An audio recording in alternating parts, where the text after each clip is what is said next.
Hey, this is Jamey with Still My Art Games, and today, one day before the pre-order for Tapestry Arts and Architecture, I'm going to share with you my favorite mechanisms in this new expansion. Obviously, there's bias in any of these videos, but in particular this one, because this is a Civilization game that I designed. This is an expansion to that game that I co-designed with co-designer Mike Young. So I love this expansion. That's probably going to come out in this video, but and for that reason, there are a lot of mechanisms that I like in this game. So I'm going to feature a couple different mechanisms in today's video. Really highlighted a number of things. One of the new things I really like about this expansion are the new advanced capital city mats. So these all add a pretty big asymmetric puzzle to each of the capital cities in the game. Usually the capital cities are used for putting income buildings and landmarks, and they still are.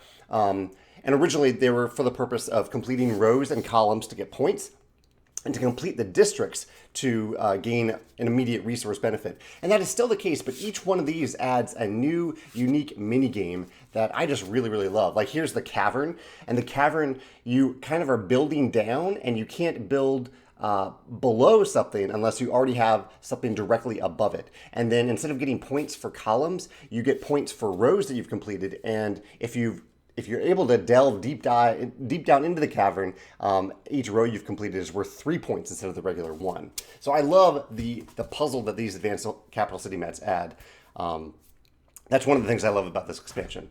There are a couple things tied to the new arts track. So we have a 5th advancement track that we've added to the game. And this is one of Mike's original ideas that made me want to work with Mike on this expansion. One little thing that I really love about this track is that Mike added an icon that I honestly just hadn't thought of before, and that is in any income building icon. So there are a few places on here where you can gain any income building. That really works for a 5th track. Instead of adding a new type of income building, we just said, okay, you can gain any of these income buildings. It's your choice, giving players a new choice. Also on this arts track are masterpiece cards and inspiration tiles, 2 completely new components, new mechanisms that I really enjoy. For the masterpiece cards, these are square cards. Let's see if I can dig them out. These are square cards that you put on your income mat. Let's see if I can get that to focus. And at the beginning of each of your income turns, you gain the benefit at the top of your mat. So it contributes to this engine building feel of the game, this passive benefit. You do this thing to get this card, and from then on, at the beginning of your income turns, you get a benefit. I really like that. In addition to that, there are some places on cards, on the arts track, where you can broadcast, where you're kind of saying to the world, hey, look at this awesome, well, in this case, graffiti. Look at it. We have the best graffiti in the world. We have this masterpiece of a graffiti. And you can gain the benefit from that masterpiece card right then and there when you broadcast it.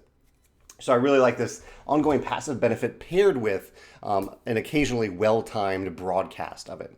The inspiration tiles, a bunch of these tiles in the game, each player gets the same 4 tiles, each one corresponding with a different section on the income track. And I love that these are another way of improving your engine in Tapestry.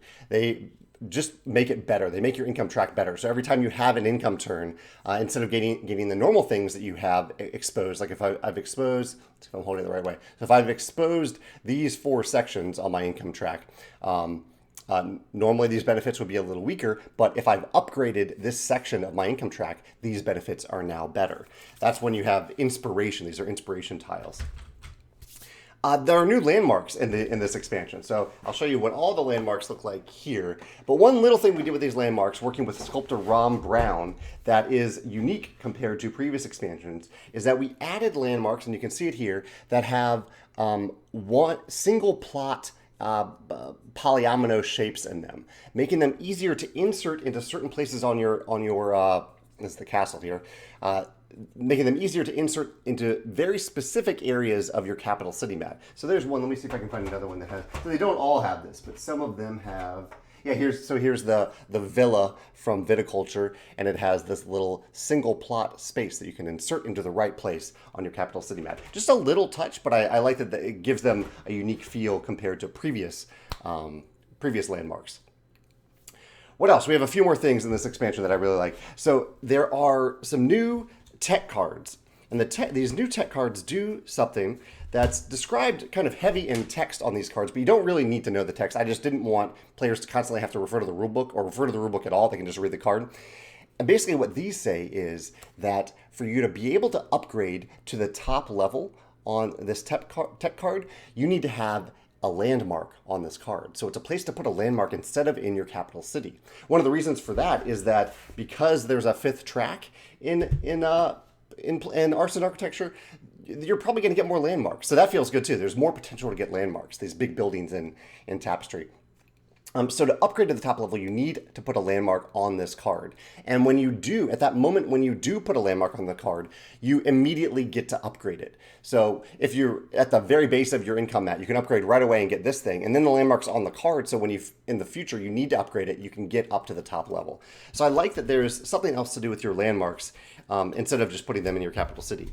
In addition to that, there's some Tapestry cards. Let's see if I have an example here. Here is a Tapestry card.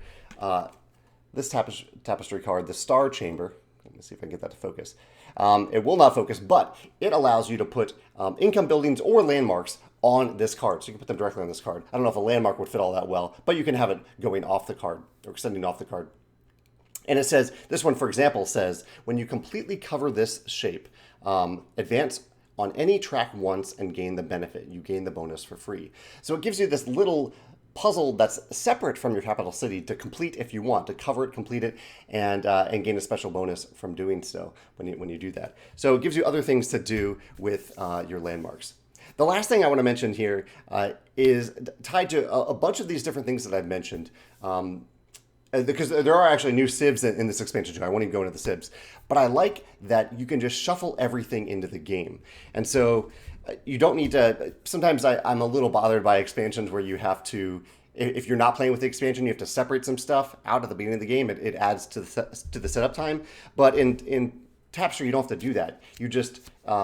You just shuffle all the cards in. And during the game, if you encounter a card, so say you're not playing with the arts track, but you draw this card, the game just says discard it, because this has a masterpiece card on it. You can only get that from the arts track. It says discard this card and draw another. It's that easy. And we make it easy to identify with those icons and on Tapestry cards that have the arts icon. So there are a few Tapestry cards like this that have the arts icon that are just saying, hey, if you draw this during the game, just discard it and draw another one, because if you're not playing with the arts track.